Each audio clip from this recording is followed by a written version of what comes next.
അപ്പോൾ ദേ നമ്മൾ വീണ്ടും ഇന്നൊരു കളർഫുൾ ഡൂഡിലാട്ടൊക്കെ ആയിട്ടാണ് കേട്ടോ വന്നേക്കുന്നത്.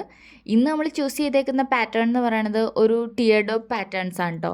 ഞാനൊരു 3-4 സെൻറ്റർ പോർഷൻസ് ഫോക്കസ് ചെയ്തിട്ട് അവിടുന്ന് സ്പ്ലിറ്റ് ചെയ്ത് പോകുന്ന രീതിയിലുള്ള ഒരു ഡിസൈനാണ് ഇന്ന് ഉദ്ദേശിച്ചേക്കുന്നതായിരുന്നു.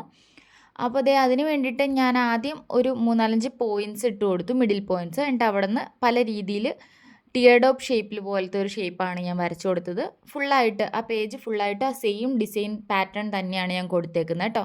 അതിനുശേഷം ഞാൻ റാൻഡമായിട്ട് കുറച്ച് മാർക്കർ കളേഴ്സാണ് ചൂസ് ചെയ്തത്. മാർക്കേഴ്സ് യൂസ് ചെയ്താണ് പെയിൻറ്റ് ചെയ്തത്.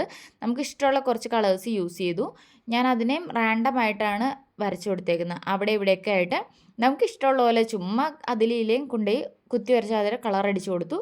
അതിനുശേഷം അതിൻ്റെ അകത്തേക്ക് മിഡിൽ പോർഷനുകളിൽ ഫില്ല് ചെയ്യുന്നത്, അതായത് നമ്മൾ ഡിസൈൻ്റെ ഇൻ്റർമീഡിയറ്റ് ആയിട്ട് വരുന്ന ഇൻ ബിറ്റ്വീൻ വരുന്ന ആ ഒരു ഏരിയാസിനെ ഫില്ല് ചെയ്ത് കൊടുക്കുകയാണ് ചെയ്തത്. അത് ബ്ലാക്ക് കളർ യൂസ് ചെയ്തിട്ട് നിങ്ങൾക്ക് മാർക്കറോ CD മാർക്കറോ എന്ത് വേണമെങ്കിലും യൂസ് ചെയ്യാം.